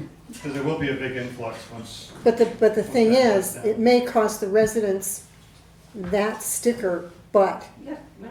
in the long run, it will be a mite site cheaper because we won't be having other towns Yes. bringing their, See, one of the problems is though, is we only have so much room at that facility right. that we're at, so we don't wanna get overwhelmed with Right. other people's trash Right. there. And it's then run so well. Have to put more It is people on run the very payroll. well. And, you know, it's just one of those things where, And the construction debris, I've almost mentioned this before, because the construction debris contractors come in there, they got their big dump trailers, we're charging them enough to cover the cost, but the increased labor to move all this stuff has really been intense the last few years. So, at some point, the dump stickers might be a Yeah. requirement. Yeah. Even if they weren't a fee, even if the town residents just, paid like $1 a piece or something. When you go register your car, you get your dump Exactly. sticker. Yes. you know, I mean, you gotta figure it out, because if you got a contractor from St. Johnsbury doing a roof in In Littleton, Littleton, that makes sense, yeah. Yeah, But when you ask them, they're always like, oh, yeah. yeah, I know. Yeah, everyone's from Littleton when they're at the transfer station. Some towns, it's real draconian about that. yeah. And if you're a contractor, you go into that and you think you're gonna play that card, the resident has to actually sign something Yeah. that that's my Oh. trash. Oh, wow. That's not, I hate saying that, but that's not a bad idea. Yeah. CYA. That's, Yeah. Okay, anything else for us, Steve? You, I don't think so. okay, Thanks, Steve. thank you so much. Thank you so much for Yeah. coming in. Yeah. I'll leave these with you. Thank you. Thank you very much. I had a couple comments, but we got so happy about our budget that, I didn't- I know what you mean, I was giggling. Yeah, it's great. Okay, so the next topic is Board of Selectmen topics, and we're gonna allow the town, the Yeah, I know it's hot in here. I was telling Linda, I got so upset, so happy about our budget that I forgot some other comments, just basic information. Please don't forget First Friday, August 2nd, for the first Friday in August. There'll be more festivities down in the Porter Street, Mill Street area in parking lot B. I would like just a quick shout out to the emergency services, fire department, public works, police department, and finance. She isn't here today, but as you know, logistics and finance are a huge thing when you have an emergency, as well as our dispatch. Grafton County Dispatch did a phenomenal job during the storm that we all experienced. 4th of July celebration went extremely well. Some people were a little bit disgruntled because the fireworks went off early.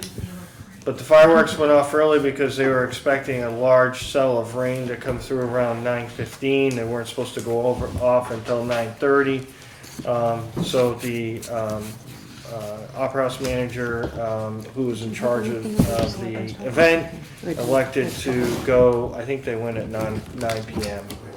It was a good call because we would have been rained out and it would have cost town thousands of dollars. And so we apologize if we inconvenienced anybody, but Mother Nature has more authority than all of us put together. It's not like we light them, Yeah. it's contracted out. I would like to point out though, again, having a lot of these storms that took place, the sweepers and the vacuum trucks that we've had and that the Public Works mechanic is trying to get up and running are very, very important in post-storm cleanup. We hope to have that thing, hopefully that Franken sweeper back on the road soon, but you can't budget for these amount of storms and the debris that goes in the roadways and the sidewalks and in our catch basins. So it's an extremely important piece of equipment. Public Works is working on that.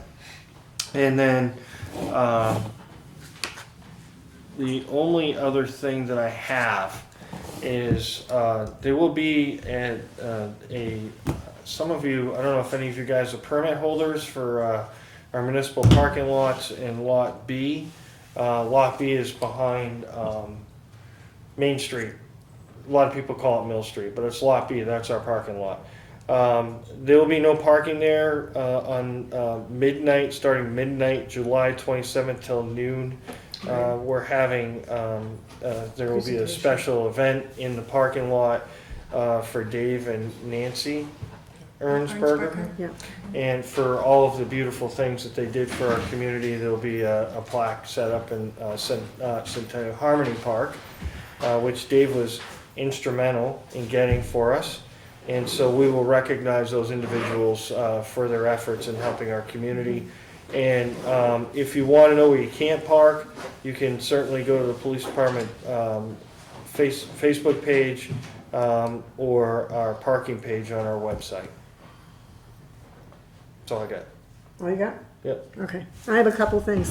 On August 2nd, we are doing the dedication for the bridge, the covered bridge. I do have the mock-ups, so you guys can see the mock-ups. I did not make extra copies, and I apologize for that. So the bridge, we agreed the last, and I apologize again for that, Roger.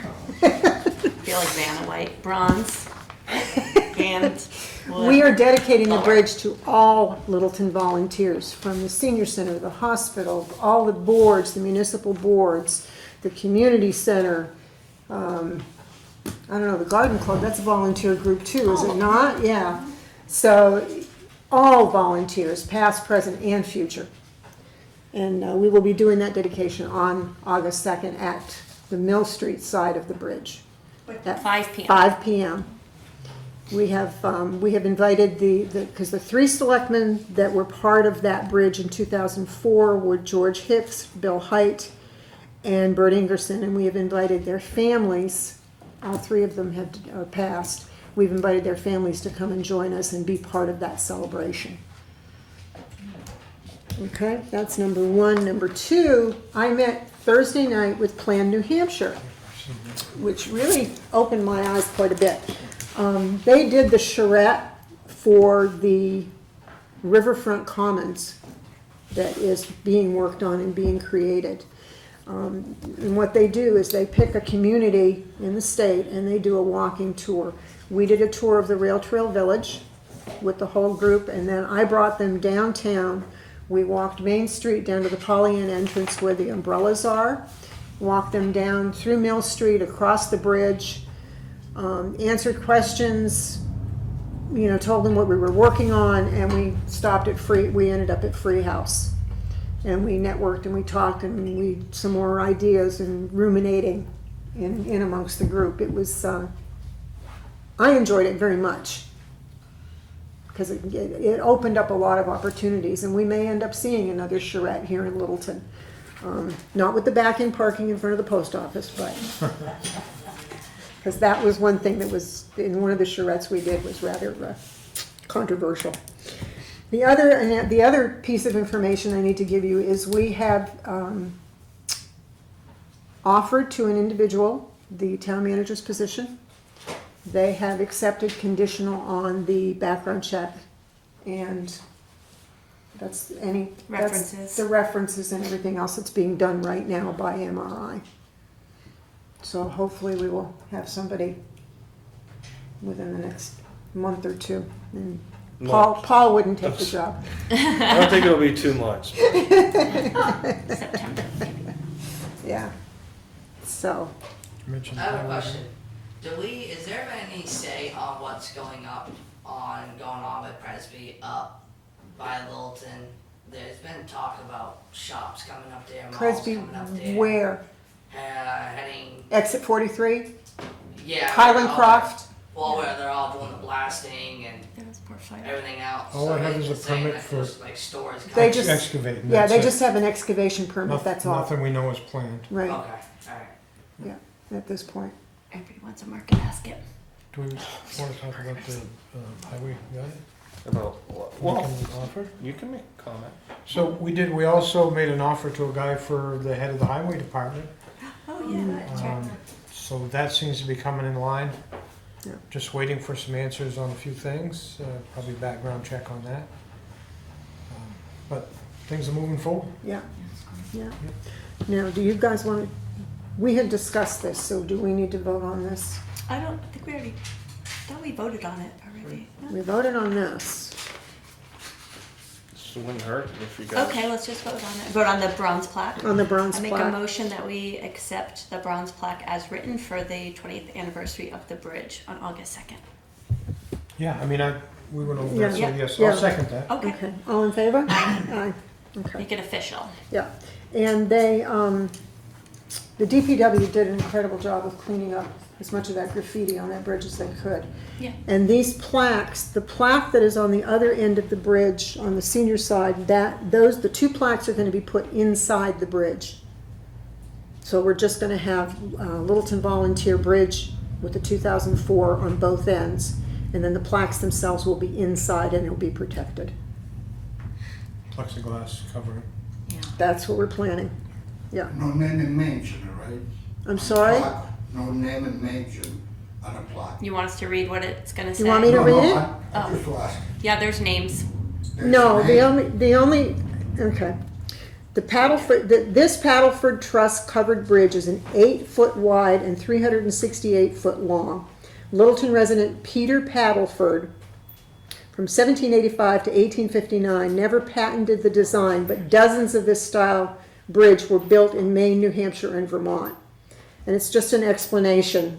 This bridge connects the Riverwalk Trail with downtown Littleton and the local senior center. This important transportation link was made possible by the generous donations of the Eames family, Murrow family, George M. Stevens and Sons Company, Hunkins and Eaton's Agency, Inc., Dr. and Mrs. Charles Copenhaver, Brian Ward, Peabody and Smith, Woodsville Guarantee Savings Bank, and Irving Oil Company. And it was designed by HEB Engineers, Inc. from North Conway, and it was constructed by Winterset, Inc. from Lyndonville, Vermont. And that's what the plaque says. We will not have the final plaque by the 2nd because it just takes too long to get the thing set. But I will read this and we will have a mock-up for the actual ceremony. And I think that's all I've got. Yeah, I'm all set. I'm- Okay? All set. All right. Public comments? I was hoping that what I read in the paper about cameras being constructed down there on the bridge are happening. Do you have any It's, information about that? we've been discussing it, but I don't believe a final decision has been made, has it yet, Paul? No, we're looking for numbers. Okay. Thank you. Courtney? Would you like me to stand? Everybody's sitting tonight. I just wanted to bring it up in a public meeting that Green Street parking lot, I have been told that it's a municipal lot, so that's behind the Ahead and the Diner building. The company I work Oh, for, okay. we did purchase a parking permit for there. But I just want it noted and hopefully addressed that Green Street's not listed in the ordinance. I've checked a couple times in case I missed it. It's not a parking lot. It's What? they're just unmetered parking spaces. Okay, but that still needs to be permitted You- for overnight parking? No, that's not one of the ones that's permitted for Okay. overnight parking. So in administration, I was told that Green Street is a municipal lot and it needs to have a permit. Well, just contact me tomorrow. I think Okay. there's some confusion. So, just so you know, then I guess my point of it needing to be updated in the ordinance isn't relevant. That's how you find out. Well, I'll have to talk to administration and figure out why they told, but the winter parking ban applies, all those different things apply to those parking I can spaces. catch up with you Yeah. and explain what happened. Sure, that's fine. We can do that. Okay, anybody else? Yeah, Yes, Rudy? this morning somebody stopped me in Main Street, they asked me about, I think next year we're gonna have the assessment and property tax, right? Yes, the Yes. reassessing all property. This particular person asked me if you guys are still gonna use the same company from Massachusetts to do the assessment. Okay, it's KRT. That- KRT. But that would KRT. go out to bid. KRT. Goes out to bid though. Right. for the, It could be for the some other- 5-year. We usually put it out to bid, but there's Yeah, only okay. one Because- company that That's your call, bids. based on the procurement policy, you Because can make it's, that they decision. charge you what, $60,000, $70,000? It's just hard to get anybody else to come this far north and bid. No, that doesn't mean you guys don't make up your mind if you're gonna change this company or you're still gonna use the same company. Well, Decided what yet. we'll do is we'll put it out to bid first, Okay, and we'll see who shows up, that's great, and then we'll go from there. that's good. And if they're the only people that show up, you know, unfortunately. Oh, yeah, I understand that. And another thing that we talked about this morning was with the fund that we got in town, right, you know, if you believe that the tax, they gotta go up for whatever reason, you know, stuff like that, don't you think it's good to get some money from the fund and just to give a break to the taxpayer? You guys do that every year. You're talking We about have last undesignated year. fund The balance? undesignated Yeah. fund, yes. The town fund, right? The undesignated fund Yeah, balance, this yes. is you got what, about $5 million or something like that? Less No, than two, that? I thought it was No. two. No, $2 we million. usually have two. Yeah, that's enough. And we just allocated Some of 500. it for the So storm. 1.5 now, Right, Wow. right, because we just allocated 500,000 for the storm damage. and we made it another 500,000. That's because a lot of people that got a misconception that you got about $4 or $5 million. No. No. They probably you can give it back to No. No. to the taxpayer. It's somewhat similar to that we get paid $8,000 a year. The same rumor. You're making enough money, no worry. Thank you. Yeah, but I'm on a fixed income. You wanna, I'm on a fixed how income. about me, huh? If I'm making 75,000 a year, that's no money. Anybody else have any other comments or questions? No? Thank you. One more. What meeting do we bring up the discussion about back roads and the roads that people resign on? Is that this meeting, or is there like a specific meeting it has to be brought up at? About the We've been roads? They've been filing a lot of complaints with Sampson for quite a while, and I brought it up to Public Works, and they're stating there's nothing wrong with it, but it's taking a toll on everybody's vehicle. They came and paved one section and didn't do the rest. Went halfway up the hill and paved it from middle all the way up and didn't do anything else. Connect with the town manager. Okay. No, I'll have the public works director contact you. Okay, Okay. okay. It's only so much money to go around every year, Yep, trying to make it work. That's why I wanted to bring it up, because I didn't know who to talk to about it. right. So if that's all we have, Yeah, I'm all set. Close the meeting. Make a motion, we have to go Go to ahead. non-public. go into non-public? And I'll second that. All right. All in favor? Aye. RSA But I do have to use the ladies' room. Yes, I do too.